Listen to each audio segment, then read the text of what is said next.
दोस्तों, अगर आपको भी इंडिया और न्यूजीलैंड के बीच खेला गया रोमांचक तीसरे टेस्ट मैच के दूसरे दिन का जबरदस्त घमासान पसंद आया हो तो हमारी इस वीडियो को दिल से एक लाइक जरूर कीजिएगा। आज की वीडियो का लाइक टारगेट केवल 400 लाइक का है दोस्तों, तो वीडियो को लाइक करना बिल्कुल भी ना भूले दोस्तों। घमंडी न्यूजीलैंड पर टूटा है अश्विन और रविंद्र जडेजा का कहर। विल यंग की सारी मेहनत पर पानी फेरते हुए मचाया अपनी जादुई फिरकी से ऐसा हाहाकार 150 रनों के भीतर ही न्यूजीलैंड को समेट कर ली है। यह तीसरा टेस्ट मैच जीतने की पूरी तैयारी तो आखिर कैसे? वानखेड़े को अश्विन और जडेजा ने अपनी फिरकी से बना दिया। न्यूजीलैंड का शमशान दूसरे दिन ऐसा क्या हुआ जिसे देखकर सबकी आंखें फटी की फटी रह गई। इस रोमांचक तीसरे टेस्ट मैच के दूसरे दिन की पूरी हाईलाइट तो हम आपको इस वीडियो में दिखाएंगे ही, लेकिन उससे पहले आपको क्या लगता है कि जडेजा और अश्विन में कौन सबसे शानदार गेंदबाज है? अपनी राय नीचे कमेंट करके जरूर बताइए दोस्तों। जैसा कि आपको पता है, दुनिया की दो सबसे बड़ी टीमों इंडिया और न्यूजीलैंड के बीच तीसरे टेस्ट का रोमांच अपने चरम पर चल रहा है। जहां वानखेड़े के मैदान पर तीसरे टेस्ट मैच के पहले दिन जडेजा और सुंदर के तूफान में न्यूजीलैंड की पूरी पारी केवल 235 रनों पर ही घुटनों पर आ गई। अब बारी थी भारतीय बल्लेबाजों के इस मैदान पर जलवा दिखाने की। हालांकि भारत की शुरुआत अच्छी नहीं रही। कप्तान रोहित 18 रन बनाकर पेवेलियन लौट गए। गिल और जायसवाल इन दोनों ने टीम इंडिया को पहले 50 रनों के पार पहुंचाया। उनकी खतरनाक बल्लेबाजी से 17 ओवर में ही टीम इंडिया ने 78 रन बना लिए थे। लेकिन दोस्तों, तभी मैच का पूरा पांसा ही पलट जाता है। जी हां, पारी का 18वां ओवर लेकर आए एजाज पटेल ने यशस्वी जायसवाल को क्लीन बोल्ड कर टीम इंडिया को दूसरा झटका दिया। जहां यह खिलाड़ी केवल 30 रन बनाकर पवेलियन लौटा तो अगली ही गेंद पर बैटिंग करने उतरे मोहम्मद सिराज को पहले ही गेंद पर पवेलियन भेजकर टीम इंडिया की हालत बिगाड़ दी। लेकिन दोस्तों, टीम इंडिया की कमर तो उस समय टूट गई जब अगले ही ओवर में विराट कोहली केवल 4 रन बनाकर रन आउट हो जाते हैं। जी हां दोस्तों, 19 ओवर में ही 86 रन बने थे और भारत के 4 बल्लेबाज पेवेलियन लौट गए थे। मैदान पर मौजूद थे शुभमन गिल के साथ ऋषभ पंत और इसी के साथ पहले दिन का खेल खत्म हो गया। जहां न्यूजीलैंड का पलड़ा पूरी तरीके से भारी था। न्यूजीलैंड की क्रिकेट टीम तो जश्न मना रही थी। उन्हें लगा था कि अब तो टीम इंडिया बुरी तरीके से हार जाएगी, उन्हें बचाने वाला कोई भी नहीं है। लेकिन यही उनकी गलतफहमी थी। मैदान में मौजूद धोनी के चेले ऋषभ पंत ने फिर अपनी बल्लेबाजी से ऐसी तबाही मचाई कि देखते ही देखते पूरे मैच का पांसा पलट कर रख दिया। जी हां दोस्तों, दूसरे दिन इन दोनों के कंधों पर बहुत बड़ी जिम्मेदारी थी और उन्होंने किसी को भी निराश नहीं किया। आते ही दूसरे दिन के पहले ओवर में ही एजाज पटेल की धज्जियां उड़ाते हुए ऋषभ पंत ने एक नहीं दो नहीं लगातार 3 चौके जड़कर टीम इंडिया को एक धमाकेदार शुरुआत दिलाई थी, जिससे न्यूजीलैंड को अंदाजा हो गया था कि यह खिलाड़ी आज तो किसी को भी नहीं छोड़ने वाला है। और यह तो केवल तूफान के पहले की शांति थी, असली बर्बादी तो उसके बाद देखने को मिली।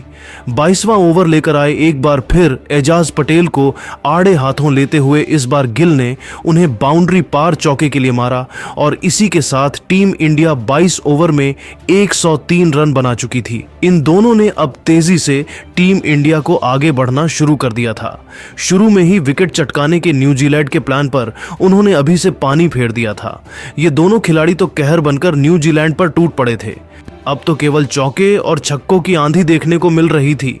खास तौर से एजाज पटेल की तो इन दोनों खिलाड़ियों ने बेदर्दी से कुटाई करी। वही 26वां ओवर लेकर आए एजाज पटेल के खिलाफ। इस बार पंत ने 2 कदम आगे निकलकर गेंद को बाउंड्री के पार छक्के के लिए इतनी दूर मारा कि गेंदबाज से लेकर पूरे के पूरे न्यूजीलैंड खेमे की आंखें फटी की फटी रह गई थीं। पूरा वानखेड़े का स्टेडियम खुशी से झूम रहा था क्योंकि ऋषभ पंत का बल्ला बोल नहीं बल्कि दहाड़ रहा था। तो वहीं गिल भी तूफानी रफ्तार से टीम इंडिया की गाड़ी को आगे बढ़ा रहे थे। लेकिन दोस्तों, तभी छक्के से अपनी 50 पूरी करने के चक्कर में दिल गलती कर बैठे। फिलिप्स की गेंद उन्होंने बाउंड्री पार मारनी चाहिए, लेकिन वह हवा में चली गई। ऐसा लगा कि वह आउट हो जाएंगे, लेकिन किस्मत उन पर मेहरबान थी। फील्डर से उनका आसान सा कैच छूट गया और गिल को एक नया जीवनदान मिला था, जिसके बाद तो पूरा स्टेडियम खुशी से झूम रहा था। तो वही निराशा थी तो केवल न्यूजीलैंड के खिलाड़ियों में। तो फिर जख्मों पर नमक छिड़कते हुए ऋषभ पंत ने तो 28वें ओवर में एजाज पटेल की कब्र की खोद डाली। जब 5वीं गेंद पर चौका लगाकर पंत ने गिल के साथ 50 रनों की खतरनाक साझेदारी को अंजाम दिया, तो अगली ही गेंद पर गेंदबाज के सिर के ऊपर से आसमानी छक्का उड़ाकर उन्होंने न्यूजीलैंड के खेमे में हाहाकार मचा दिया था। तो 29वां ओवर लेकर आए ग्लेन फिलिप्स के भी परखच्चे उड़ाते हुए पंत ने दूसरी गेंद पर चौका लगाया, तो ओवर की अंतिम गेंद को भी बाउंड्री के पार चौक के लिए मारकर उन्होंने 29 ओवर में ही टीम इंडिया को 151 रनों तक पहुंचा दिया था। तो अगला ओवर लेकर आए ईश सोडी की गेंद पर सिंगल लेकर गिल ने अपनी धमाकेदार 50 गेंद में पूरी करी और टीम इंडिया के लिए सबसे बड़े हीरो बन गए। तो उनसे कंधे से कंधा मिलाते हुए इसी ओवर में ऋषभ पंत ने तो T20 के अंदाज में केवल 36 गेंद में अपनी 50 पूरी करी और पूरे क्रिकेट जगत में अपने नाम का डंका बजा दिया। इन दोनों ने अपनी भयंकर बल्लेबाजी से 12 ओवर में ही टीम इंडिया को 162 रनों तक पहुंचा दिया था। अभी भी टीम इंडिया 73 रन पीछे चल रही थी। ये दोनों बहुत तेजी से अब अपने शतक की तरफ बढ़ रहे थे। लेकिन दोस्तों, तभी मैच में एक बहुत बड़ा ट्विस्ट आता है। जी हां, 38वां ओवर लेकर आए ईश सोडी ने ऋषभ पंत को LBW कर इस मैच विनिंग पार्टनरशिप का अंत किया, जहां पंत 8 चौकों और 2 तूफानी छक्कों की बदौलत 60 रन बनाकर पेवेलियन लौट गए। इसी के साथ आधी टीम इंडिया पवेलियन जा चुकी थी। उनके आउट होने के बाद अब मैदान में मोर्चा संभालने के लिए सर रविंद्र जडेजा आ चुके थे, जिन्होंने संभालकर बल्लेबाजी करते हुए गिल के साथ टीम इंडिया को आगे बढ़ाना शुरू किया।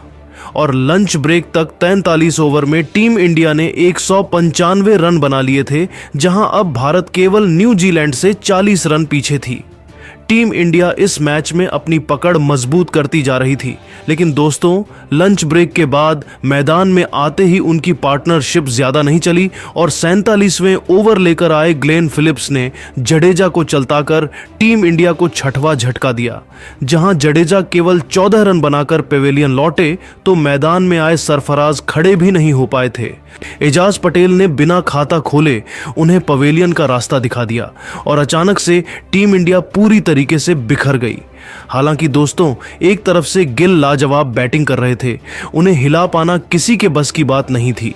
न्यूजीलैंड की खुशियों को मातम में बदलते हुए गिल ने फिलिप्स को लगातार 2 चौके जड़ दिए, तो उनका साथ निभाने आए सुंदर ने भी 50 में ओवर में एजाज का स्वागत चौके से कर टीम इंडिया को तेजी से आगे बढ़ाना जारी रखा। अंतिम गेंद पर भी उन्होंने एक शानदार चौका लगाया और 50 ओवर में टीम इंडिया को 21 रनों तक पहुंचा दिया।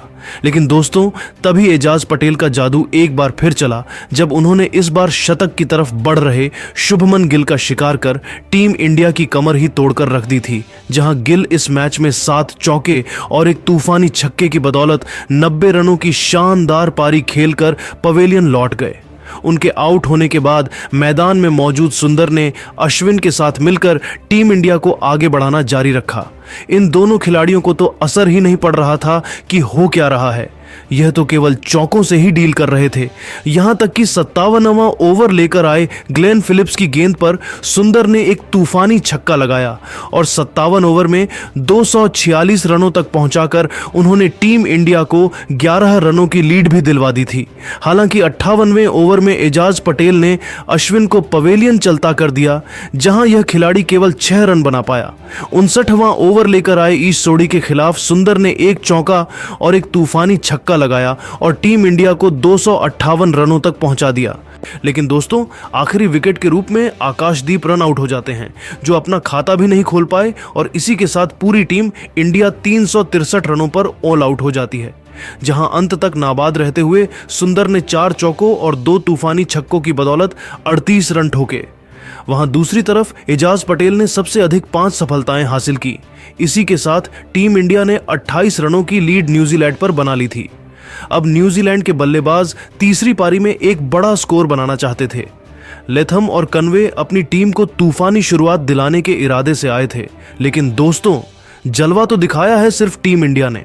जहां पहला ओवर लेकर आए आकाशदीप ने टॉम लैथम को क्लीन बोल्ड कर न्यूजीलैंड की धज्जियां उड़ानी शुरू कर दी, जहां लैथम केवल 1 रन बनाकर पेवेलियन लौट गए। उनके आउट होने के बाद मैदान में उतरे बिल यंग ने कन्वे के साथ मिलकर अच्छी साझेदारी को अंजाम देना शुरू कर दिया। दोनों ने कमाल की बैटिंग करते हुए 9 ओवर में टी ब्रेक तक 26 रन बना लिए थे। अभी तक वह टीम इंडिया की लीड से 2 रन पीछे थे। टी ब्रेक के बाद इन दोनों ने आते ही काउंटर अटैक करना शुरू कर दिया, लेकिन उनकी यह रणनीति ज्यादा लंबी नहीं चली। जब 13वां ओवर लेकर आए, सुंदर ने कन्वे को गिल के हाथों कैच आउट करवाकर टीम इंडिया को दूसरी सफलता दिलवाई। जहां कॉनवे केवल 22 रन बनाकर पेवेलियन लौट गए, तो उनके आउट होने के बाद मैदान में उतरे रविंद्र अश्विन की गेंद पर स्टंप हो गए और टीम इंडिया ने एक के बाद एक 2 बड़े विकेट लेकर न्यूजीलैंड को मुश्किल में फंसा दिया था। जहां रविंद्र केवल 4 रन बनाकर पेवेलियन लौट गए। 15 ओवर में 45 रन ही बने थे और न्यूजीलैंड के 3 बल्लेबाज घुटने टेक चुके थे। डेरिल मिचेल और विल यंग, इन दोनों ने लाजवाब परफॉर्मेंस दी। पहले न्यूजीलैंड को 50 रनों के पार पहुंचाया, तो देखते ही देखते सीधा बाउंड्री से ही डील करते हुए इन दोनों खिलाड़ियों ने 50 रनों की मैच टर्निंग पार्टनरशिप को अंजाम दिया था। मैच भारत के हाथ से फिसलता जा रहा था, लेकिन दोस्तों तभी मैच में एक ऐसा पलटवार होता है जिसने न्यूजीलैंड की हार की ऐतिहासिक कहानी लिख दी। जी हां, रविंद्र जडेजा ने आते ही डेरी मिचेल को अश्विन के हाथों कैच करवाकर टीम इंडिया को सबसे बड़ी सफलता दिला दी। जहां मिचेल 21 रन बनाकर पेवेलियन लौटे, तो उनके आउट होने के बाद बैटिंग करने उतरे ब्लैंडल केवल 4 ही बना पाए थे कि जडेजा ने उन्हें भी क्लीन बोल्ड कर आधी न्यूजीलैंड की टीम को समेट दिया। विकेट गिरने के बाद मैदान में बिल यंग और ग्लेन फिलिप्स मौजूद थे, जिन्होंने लाजवाब बैटिंग करी। उन्होंने टीम इंडिया की नाक में दम कर दिया। 32 ओवर में न्यूजीलैंड को 131 रनों तक पहुंचा दिया। न्यूजीलैंड की लीड 103 रनों की हो चुकी थी। ये दोनों बहुत तेजी से न्यूजीलैंड को आगे ले जा रहे थे। ऐसा लग रहा था वह दूसरे दिन का खेल खत्म होने के बीच न्यूजीलैंड को 200 रनों तक पहुंचा देंगे, जो टीम इंडिया के लिए खतरे की बात थी।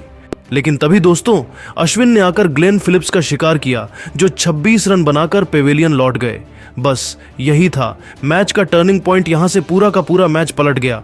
उन्होंने बेहद खतरनाक लग रहे बिल यंग का भी शिकार किया, जिन्होंने अपनी शानदार 50 तो पूरी की, लेकिन 51 रन 2 चौके और 1 छक्के की बदौलत बनाकर वह अश्विन के सामने अपने घुटने टेक बैठे।